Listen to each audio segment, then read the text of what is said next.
Christianity, from what we know, the Bible doesn't actually. Is that your beard? It could be. Probably won't help with the sound quality.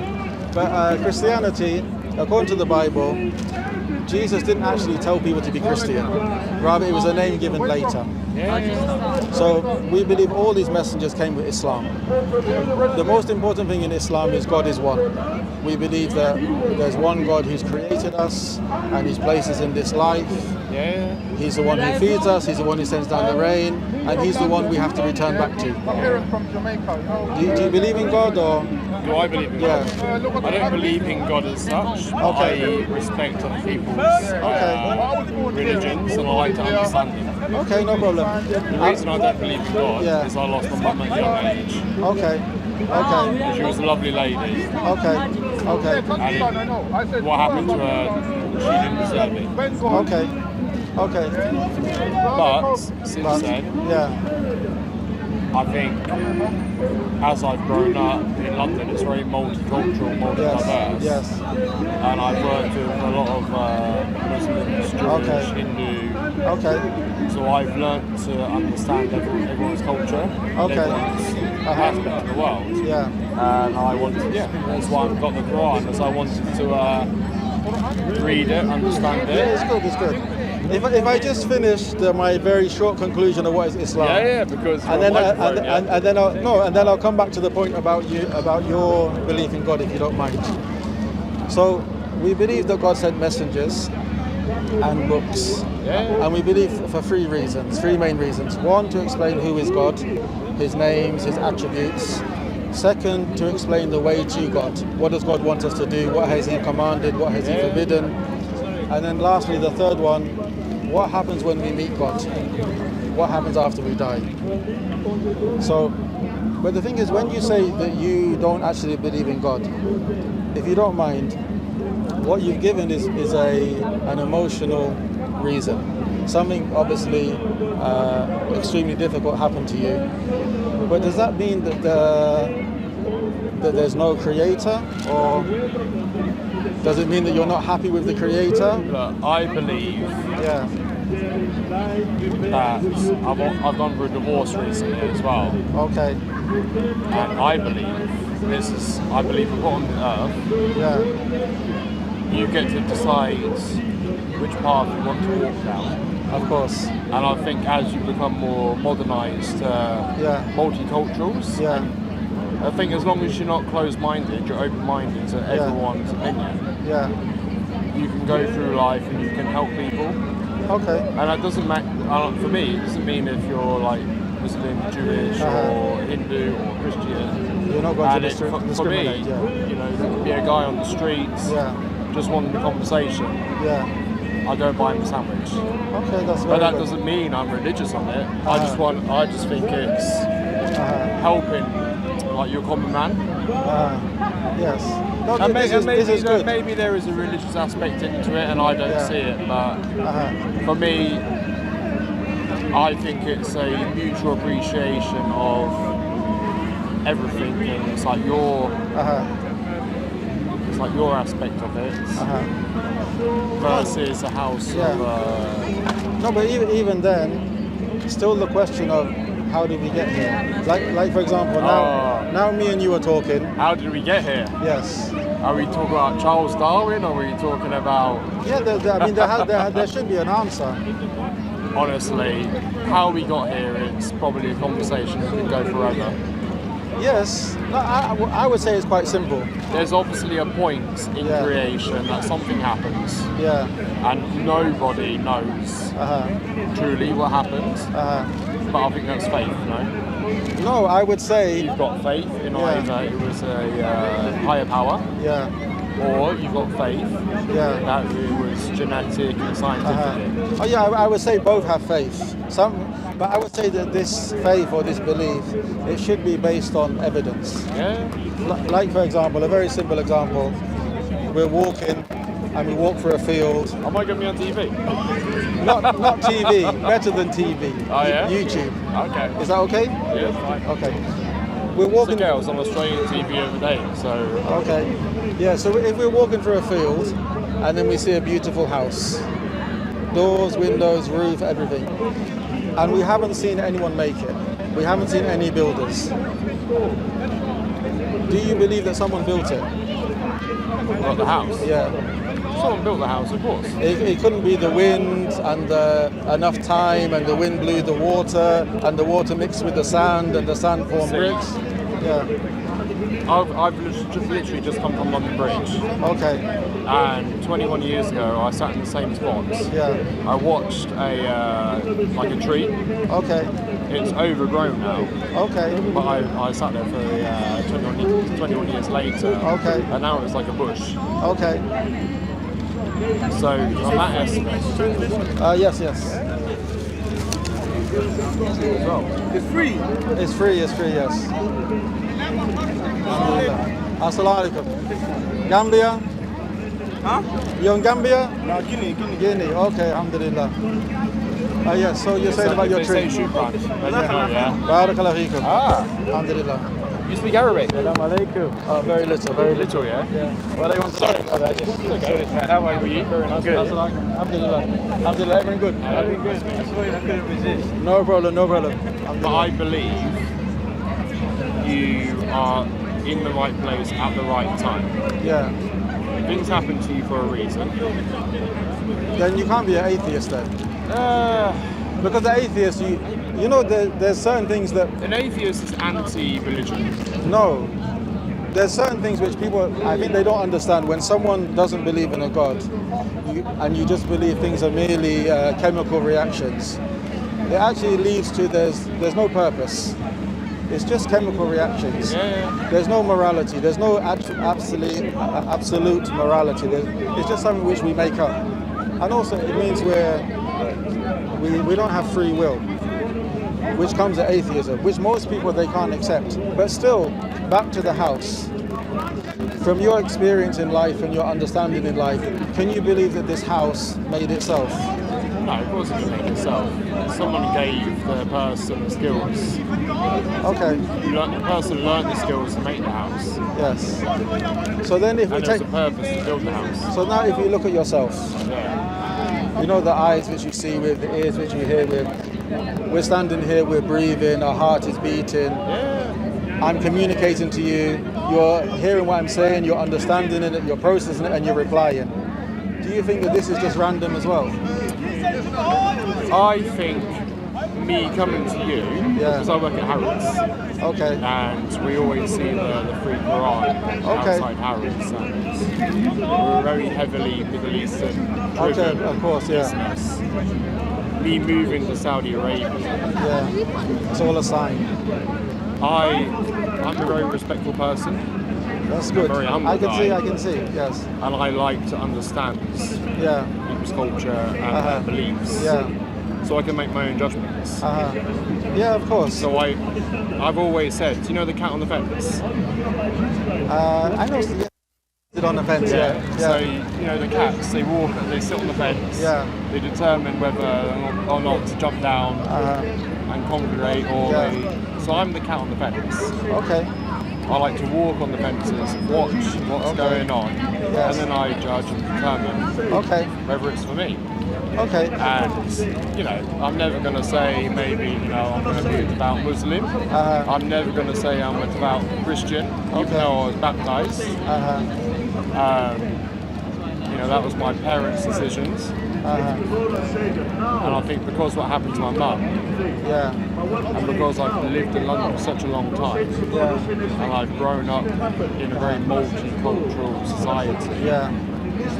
you know, I think, if I'm honest, Yeah. Islam's had a bit of a tough ride over the past 10 years. It's still doing quite well though. Yeah. No, but the thing is, without being so insistent, to respect people and their cultures, as in how they dress, how they behave, how their family structures are, their food they eat, is all well and good. It's good. But you know the underlying reasons. That's what you say, Allah Akbar. Yes, Allah Akbar. But the reason why they think like this, the reason why they behave like this, because I would still say we have the issue of, is there a creator or not? There's something in the Quran, I mean you can look it up later, but it's chapter 52. and it's 2 verses concerning is there a creator.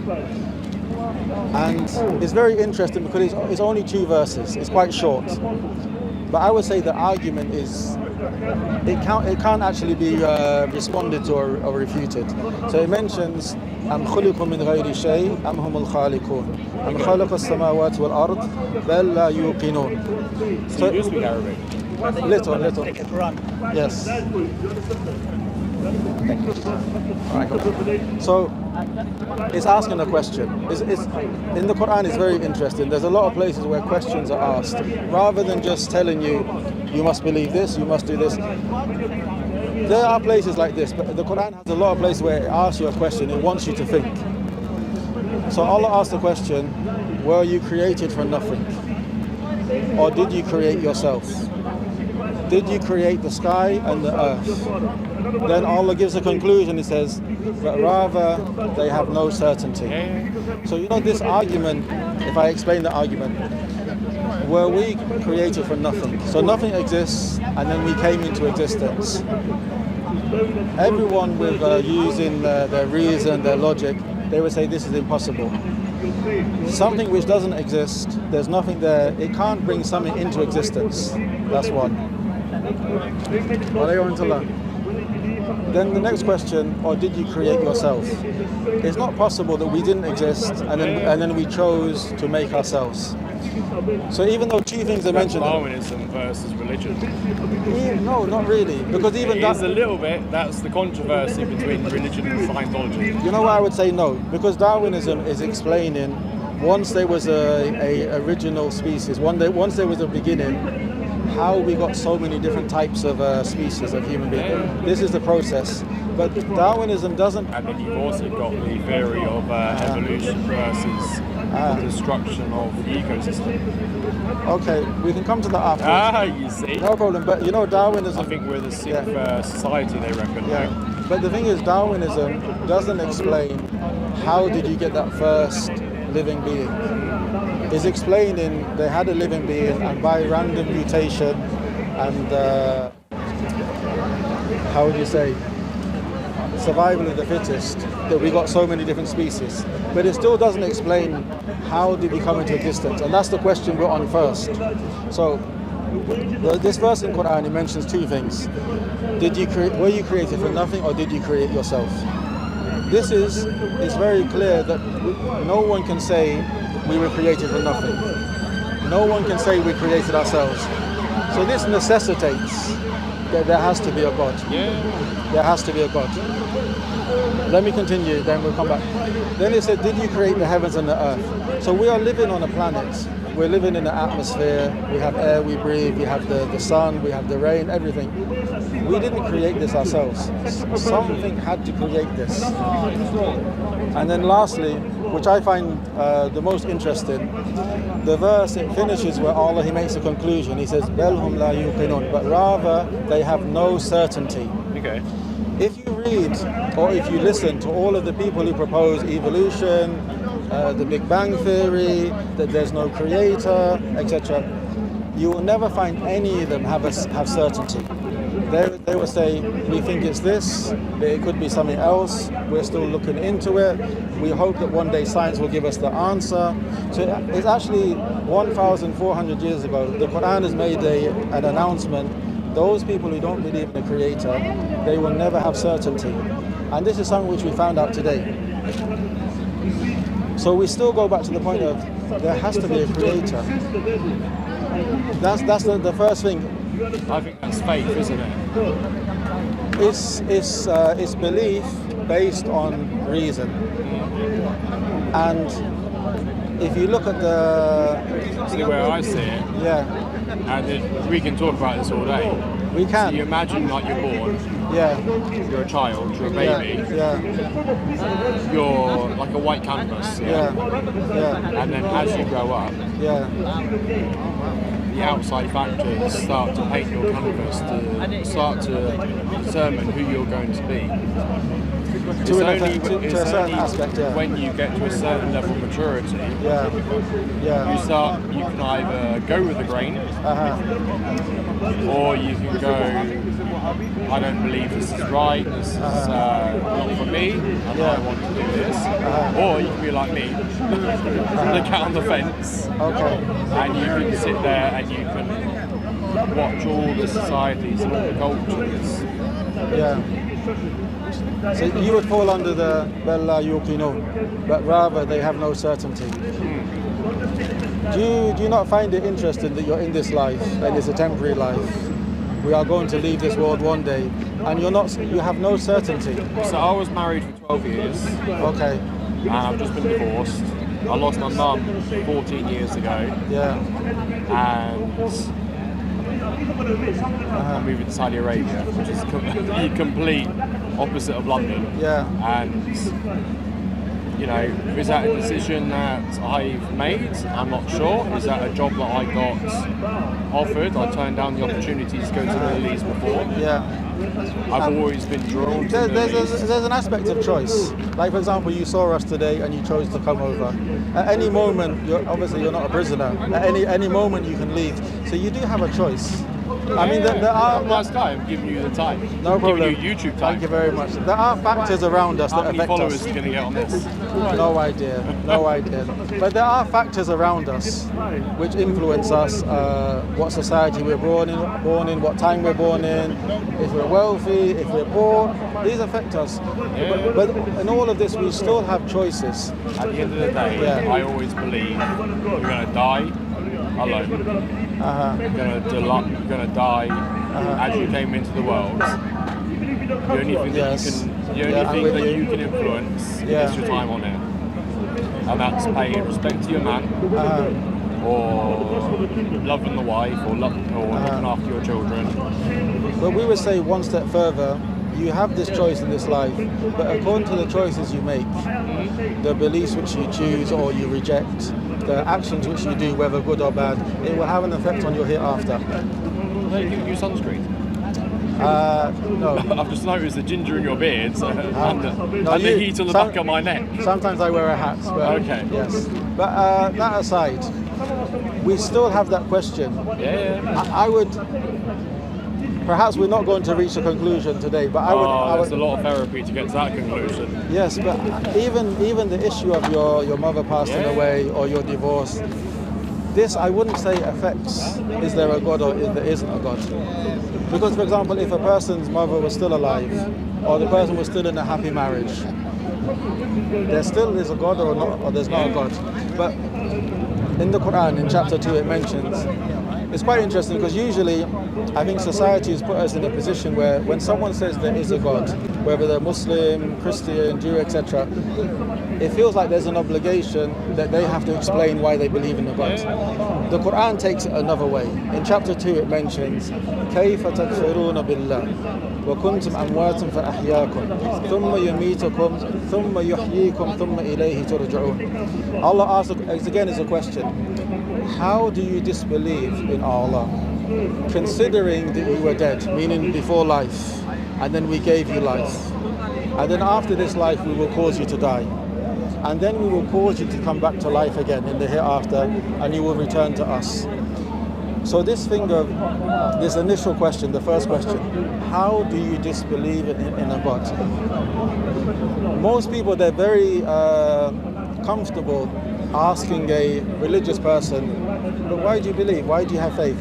But if the question is turned and said, like if I put you on the spot now, I know you're on the YouTube, etc., but how can you not believe in a God? Pardon? How can you not believe in a God, considering you're here, considering the sun is shining, considering the process of life, in your mother's stomach for 9 months, you're born, you're crawling, your teeth grow, you begin to walk, your facial hair grows, then it turns white, etc. There's a constant process around us. We see the spring, the summer, the autumn, the winter, we see the rain falling. How can you not believe in a God? You put me on the spot here. So the reason I don't fully believe there's a God is because I'm still open for decision and Oh, yeah. listen to the discussions. Yeah. But at the same time, I am in a process of my life where Yeah. I'm deciding Okay. where my path will go. Okay. So that could be, like I just said, I've been sat in London Bridge for the past 3 hours, watching the bush that I Memories. first came to Yeah. London 20 years ago. Okay. And I've seen it, and you know, It must have been very strange sitting there. I think people thought I was a bit insane. No, but even for yourself, like imagining I was here 20 years ago. You know. Yeah. And so it's from that aspect where I'm in a process currently in my life where, you know, religion aside, if someone needs help, Yeah. I'll help them. Which If I is can very help good. them. Which is very good. But that's, so it doesn't matter if you're Christian or Hindu or Muslim or Jewish. Can I ask you a question related Yeah. to that? I'm not asking in a selfish way. You, for example, you have a job, you have some money in your pocket, and then you see a person they're having difficulties, they're having problems. And then you go to the shop, you buy them a sandwich, you give them a sandwich. Now, you're not doing it so people say you're a great man, but do you feel some sort of satisfaction when you do it? Not in a selfish way. I don't see it as satisfaction. I just see it as, you know, it's nice to help people.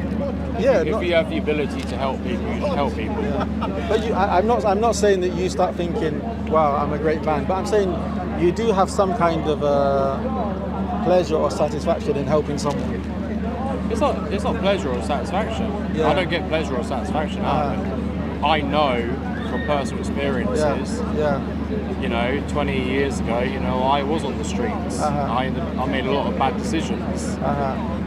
And it was people around me that sorted me out, put me on the right path sort of thing, put me in the framework to be successful. And, you know, I think when you look at homeless people,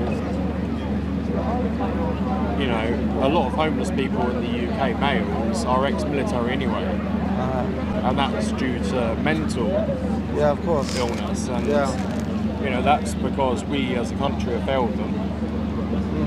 We haven't given them the support, whether it is, you know, faith or a belief or something to look at. Yeah. You know, to wake up every morning, you know, they're still going the old same fundamentals of... Basically, they're like Cadden for that. Yeah, and you know, you see them on the street and you think, you know, these guys have given their whole lives for our country, and it doesn't matter what country they're in. If the country then turns their back on them and they need help, then we as, you know, people should be there helping them. On a side issue, when these people are given their life for Queen and country or King and country, Queen, King or God, do you think they actually, I mean, many of them, they believe that, but do you think that those people who sent them off, their issue was King, Queen and country, or do you think it people was... that send them off? Yeah, do you think it was You more... mean the higher management? If you call them the elite, do you think that their interest was... No, their interest is one-sided. Financial? Yeah, Financial, power, financial. Power, Financial. control. Yeah. Look, I think they were used. I'm going to work for the Saudis. Yeah. And I currently work for the Qatar family. Yeah. So I work for Harris. Okay. Maybe block that one out. It's all financial Of course. gain. Yeah. And, you know, I think with like the Saudi environment, it's, you know, it's very Islamic based. What's it called? Shahara law? No. Oh, they call it Sharia law. Sharia law, yeah. Yeah, so it's like very old school. To an extent. But I would say, because it's one thing standing in London and we're talking about it, but when you actually see it in practice, even if it's not 100%, I think you will notice the benefits. Because what happens is when we hear Sharia law in the West, I understand you don't think like this, but some people Sharia law means stoning someone to death, chopping someone's head off. But Sharia law covers, you know, taking care of your parents, fulfilling the rights of your wife. The standards in life, basically. Yeah. You know, you respect your parents, you respect your children, you respect your life. Yeah. You respect your man. Yeah. Don't steal. Yeah. Don't, what's it called? Where you don't defile yourself. Okay, yes. Keep yourself pure. Yes. Basically, yeah? Yeah. See, I'm studying, yeah? That's good. No, there's basically the scholars in Islam. They looked over the whole Quran and Sunnah or the Sharia law, and they've actually said that there's 5 objectives to Islam. One is the protection of religion. People, they can follow their religion, they can worship one God, etc. The religion is protected. It's not something where we can have mocking of other religions or criticizing other religions. People are free to choose their religion and practice their religion. Life. Islam, it respects life. It respects the intellect. Hence why alcohol, intoxicating drugs are forbidden. Nasr. What do you think about, obviously, Middle East countries flexing to the West? Because obviously Dubai is very westernized now. Yes. Qatar is very westernized. Yeah. And obviously Saudi, Yeah. they are moving. I think it's next year they're going to legalize alcohol. In some areas, I believe, yes. It's like hotels and tourism areas. Yeah, it's problematic, very problematic. So what's the journey to Mecca called? Oh, Hajj. Yeah, so Hajj. obviously, The pilgrimage. yeah, in Jeddah, obviously, there's a lot of people that come over Yes. and they start their Hajj. Yeah. Is it Yeah. Hajj? Hajj, yes. Oh, yeah. And they No, start- you land in Jeddah, yeah, then you make your way. You're impressed, yeah? Sorry? You're a little bit impressed, yeah? Yeah, I'm good. It's good, yeah, it's good, yeah. Sorry, bro. No problem. See the thing, let me just continue, then I'll come back to that point. So, I am going to have to go soon, though, yeah? no problem, no problem. I've got a dinner date in half an hour. No problem. so- That's good. So Islam, it protects religion, it protects life, it protects the intellect, it protects the family lineage. As in Islam, adultery, fornication is forbidden. So everyone should know who is their father, etc., etc. And then lastly, it protects property. So people find it harsh, but if a person, they steal out of greed, not out of necessity, but they steal out of greed, then the legislated law is their hand should be cut in a public place. People, they find it extremely harsh, but when you go to Muslim countries, one, because of people believe in God and they believe they'll be accountable in their judgment, but also because of the laws. Property is safe. Like, you know, the idea of locking your front door, locking your car. Yeah, People back find in, it. back People, in the UK in the 1960s. people find it very strange. Like, I was at college when I was young, long time ago, and You're younger than me. I had an English teacher who was an engineer in Saudi. He said that he left him and his wife were walking in the shopping mall, and she left her purse.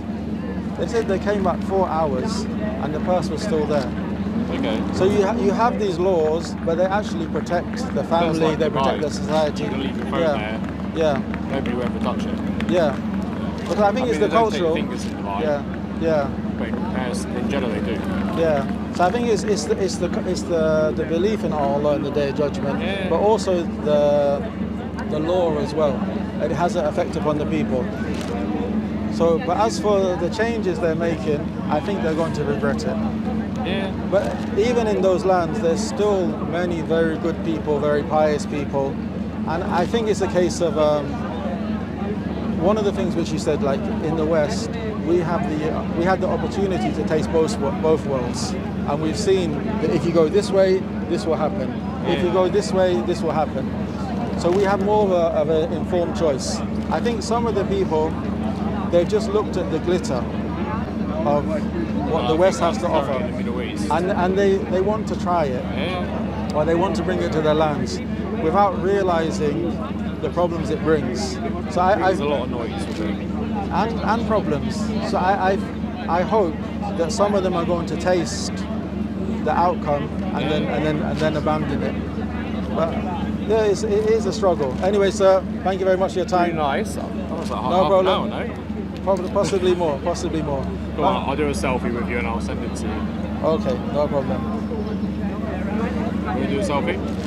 I don't mind. It's your choice. What's your? Where am I sending it? Oh no, you don't have to send it. It's yours to keep. Oh, I'm gonna prove. I'm gonna. Okay. There's a girl in Jeddah, Okay.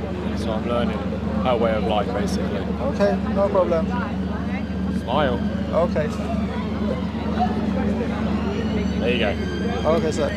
I should have asked your name at the beginning. Daniel. Daniel. Yusuf. Nice to meet you. Alaikum salam, man. Alaikum. We're here every Saturday. If you have any more questions, Yeah. maybe I'll visit you in Jeddah one day. I'm in Harrods. Okay. Yeah. No problem. What department are you in? Kitchens. Okay. But so we see these signs outside Yeah. Harrods a lot. Okay.